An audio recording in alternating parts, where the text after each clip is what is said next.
de la Madeleine, écoute, Mme Bourgeois est dans une tourmente en ce moment. OK. La prise de parole, c'est pas facile. C'est loin d'être facile, c'est ce qu'on se rend compte.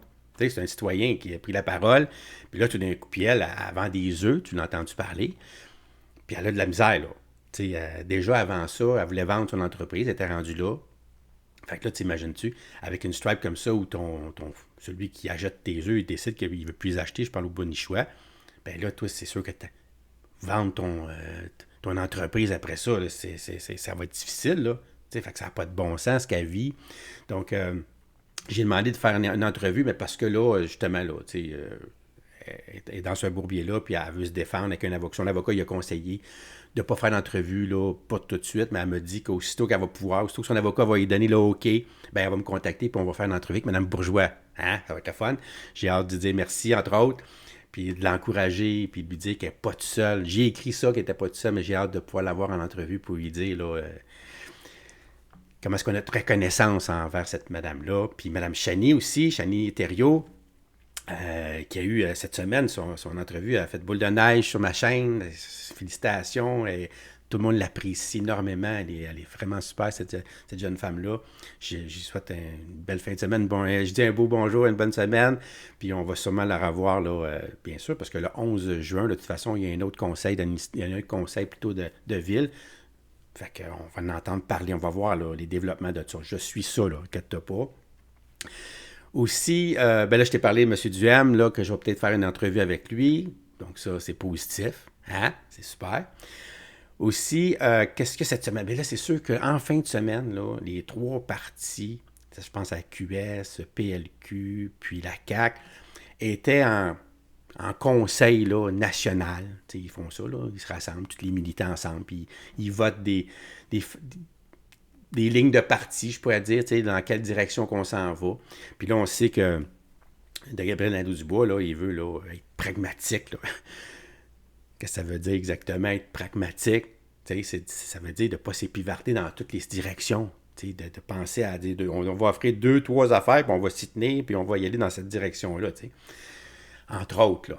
Donc, j'ai pris quelques notes que j'ai vues sur les médias de masse qui dit que, bon, la crise qui secoue, je vais t'en aller juste un petit bout là, qui secoue QS depuis quelques semaines se fait sentir à son conseil, à Jonquière. Hein, questionné à propos de la démission de la co-porte-parole féminine Émilise Lessard-Terrien le 29 avril et des critiques qu'elle a exprimées sur le manque de moyens mis à sa disposition pour accomplir ses fonctions, Gabriel Nadeau-Dubois a affirmé qu'il doit être plus à l'écoute. C'est sûr, là. C'est une belle réponse, mais en même temps, être à l'écoute, là, pour un politicien, c'est la première affaire. Malgré les frictions, la déclaration de Saguenay qui annonce le virage pragmatique de QS préconisé par le porte-parole de Gabriel Nadeau-Dubois a été adopté par les délégués solidaires qui sont présents à cette assemblée-là. Le texte, qui n'est ni un programme ni une plateforme électorale, est le produit d'une tournée régionale qu'a effectuée QS après les élections en 2022, où le parti avait constaté qu'il était difficile de répondre aux préoccupations des Québécois dans les régions. Hein. Tu sais, c'est un parti plus montréalais, là. Fait qu'il essaie de... Puis Mélise, d'ailleurs, c'est une des raisons pourquoi ils l'ont mis là, parce que c'est une personne des régions, tu sais, ça n'a pas toffé. La CAQ, eh bien, à peine la CAQ a-t-elle commencé son conseil général à Saint-Hyacinthe que François Legault a abordé la question de l'immigration temporaire, parce que c'est un enjeu là, pour nos services, à nous autres. Là. Là-dessus, là, c'est sûr qu'il y a quelque chose, il y a un os là, qu'il faut qu'il morde, puis qu'on est tous d'accord avec ça. Hein. Il a déploré l'indifférence des Québécois vis-à-vis les impacts de celle-ci sur la capacité de gouverner et à offrir des services à la population sur l'avenir du français et en Amérique du Nord. T'sais, on dirait que les gens ne comprennent pas, là. C'est pas une question de racisme ou quoi que ce soit, là. C'est une question qui se fait... C'est pas ça l'idée. L'idée, c'est qu'on se fait envahir. On n'est pas capable de pouvoir servir ces gens-là dignement comme on est capable, nous autres, les Québécois, là. Pourquoi? Parce que le fédéral, il fait en sorte, parce que c'est la juridiction fédérale. Fait que lui, il est fait à l'os, là, notre Legault. Il subit, là. Puis déjà qu'on a de la misère, ça n'a pas de bon sens. Il dit qu'il faut que les Québécois voient que c'est une urgence, qu'on mette vraiment de la pression sur le gouvernement fédéral pour agir rapidement parce que ça a un impact sur le français, ça a un impact sur nos services. Puis il a tout à fait raison. Il faut lui donner, quand il dit quelque chose d'intelligent. C'est un fait, là. Ça n'a pas de bon sens. Dubé, il revient à la charge. La santé a également été un thème prépondérant au moment où le ministre de la Santé, Christian Dubé, est engagé dans un nouveau bras de fer avec la Fédération des médecins, là, la FMOQ, sur la fin d'une prime de 120$ oui, par patient orphelin pris en charge. Parce que là, ils n'auront plus de 120$, là, fait que là, ils coupent tout, là, les médecins. Le ministre accuse les médecins de vouloir prendre les patients en otage car la fédération affirme qu'ils accepteront moins de patients s'ils perdent le financement. C'était carré. Hey, écoute, ils sont grassement payés, je te ferai remarquer. Là. Puis ça leur prend des petites nananes ici et là. Hey. Aussi, le parti libéral. Ben, premièrement, je vais revenir un petit peu sur le QS, parce que là, bon, ça, c'est des médias de masse, mais moi, ce que j'ai vu, là, à la télévision, j'ai entendu de mes oreilles, là, notre Gabriel Nadeau-Dubois, premièrement, parler du capitalisme comme le capitalisme, ça marche pas. Le capitalisme, ça marche pas. Moi, je te dirais, pose une petite question, là. Si, mettons, je te donnais le choix, là, toi, là, en tant qu'individu, je te dirais, OK, tu as le choix. Soit que tu ailles vivre dans un pays communiste ou dans un pays capitaliste. Lequel tu choisirais? OK, en partant. On n'a pas beaucoup d'exemples de pays communistes qui fonctionnent puis que c'est le fun puis qu'on a le goût d'y aller. Hein? En partant, là. Je comprends que le capitaliste, il y a des gens qui s'enrichissent puis il y a des jaloux, là. Mais tu sais, les gens qui s'enrichissent, qu'est-ce que tu veux? Ça retombe sur les autres en dessous aussi, là. La richesse créée par certains individus rejaillit sur le reste de la société. Quand tu es un communiste, là, c'est le gouvernement qui décide dans quelle direction qu'on s'en va, puis on s'en va à pas de tortue, puis tout le monde, là, c'est égal, puis égal dans la médiocrité, dans la pauvreté, puis dans l'aucune... Il n'y a pas de perspective là, de succès ou de... Tu peux même pas rêver là, quand tu es un communiste. Là. C'est fou de même. Là. Puis lui, il prône ça. Puis deuxièmement, l'autre affaire, c'est qu'il mélange la souveraineté, parce que le Parti québécois, tu sais, c'est son cheval de bataille. Là. Lui, il veut vraiment aller vers la souveraineté. Puis là, il dit, PSPP, il veut faire la souveraineté contre l'immigration. Là, c'est sûr qu'il parle à ses militants, là, mais quand même, c'est parce que ça passe à la TV. On voit, quand il dit une affaire de même qui n'a pas d'allure, c'est là que tu te rends compte que c'est des extrémistes quelque part, de l'extrême gauche, là, le parti de QS. Pour qu'il aille là-dedans, puis que tout le monde applaudit, puis qu'il soit content. Là. C'est fou de même. Puis le Parti libéral du Québec, écoute, il y a 3 partis, là. Parce que le PQ, il n'y avait rien. Là, au conseil, il l'a fait une couple de semaines déjà. Parti libéral, aïe, aïe, là, il m'a jeté à la terre, là, vraiment, le Parti libéral. Premièrement, ils ont fait un hommage à Philippe Couillard, OK, réuni au conseil. Moi, là, ce que les médias de masse, ce que j'ai retenu des médias de masse, puis je vais dire ce que j'en pense après. Réunis au conseil à Bromont, les libéraux ont profité de l'occasion pour rendre hommage à l'ancien premier ministre Philippe Couillard pour souligner le 10e anniversaire de sa victoire électorale en 2014. Il a fait 2014-2018, on le subit encore, là, tu sais, je t'en parle souvent. Où leur parti avait décroché un mandat majoritaire. Ils ont notamment louangé la rigueur de la gestion des finances publiques et de son gouvernement. Tu sais, l'austérité, là. Tu sais, il a fini avec 7 milliards, là.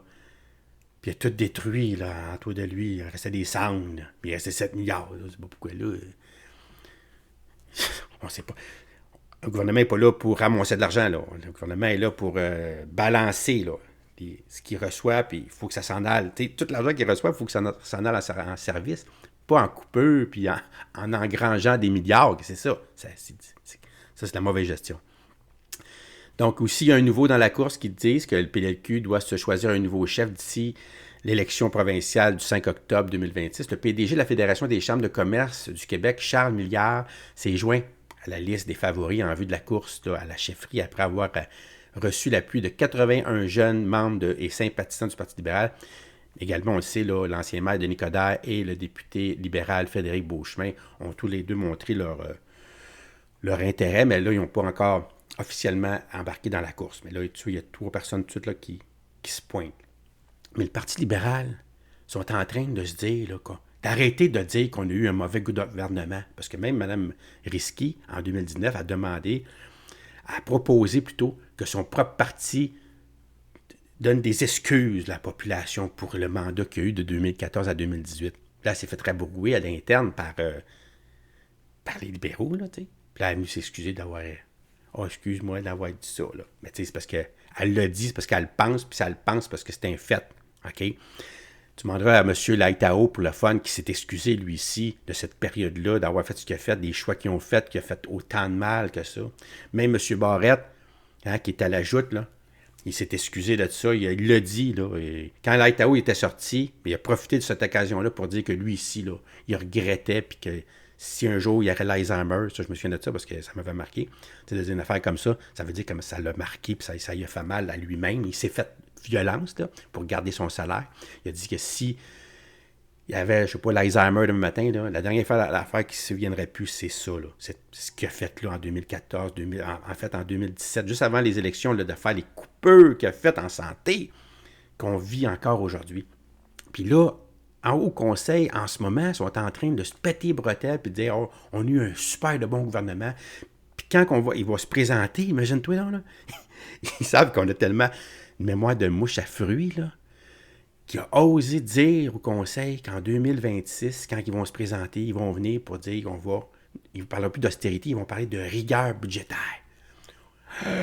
Parce que là, à cause de la CAQ, il y a un déficit de 11 milliards. Ben oui, c'est sûr, 11 milliards. Tu l'as aidé à avoir un déficit de 11 milliards. On a vécu des mesures de débiles que vous aviez encouragées, qui a mis le Québec dans le trou énormément. C'est pas un virus qui a fait ça, là. C'est les mesures que vous avez encouragées. T'as encouragé, finalement, le Québec à tomber dans le trou. Puis un coup qui est dans le trou, puis que là, on est dans le trou de 11 milliards, il dit, gars, ils savent pas. Ils savent pas gérer, tu sais, genre. Oui, c'est sûr, mais c'est parce que là, si t'avais tout le long, pendant les mesures, t'avais dénoncé ça à haut cri, puis que quand il arrive, il annonce le 11 milliards, tu dis, gars, voyez-vous, là, tout ce qu'il a fait, là, ça aurait une cohérence, mais de dire ça, quand tu l'as appuyé, puis d'ailleurs, les libéraux, c'était les pires, là, ils n'arrêtaient pas de demander à la CAQ d'aller encore plus loin, plus fort, puis tu sais, tu l'as vécu comme moi, t'étais là, t'es-tu là? Super bien. En tout cas, regarde, il veut faire ses... Écoute, il veut faire son élection, ça va être ça, là. On va faire comme en 2014-2018. Bon, ben, hey, vous allez rester dans la cave, là, je te le garantis, là. Hey, c'est fou. Excuse-moi. J'en revenais pas qu'il ait dit ça. Fait que là, ça veut dire que dans les prochaines semaines, on va entendre là, qu'ils vont se péter les bretelles sur ce qu'ils ont fait. Puis moi, je peux te le dire que je vais te les ramasser à chaque fois qu'ils vont ouvrir la bouche là-dessus. Hein. C'est sûr.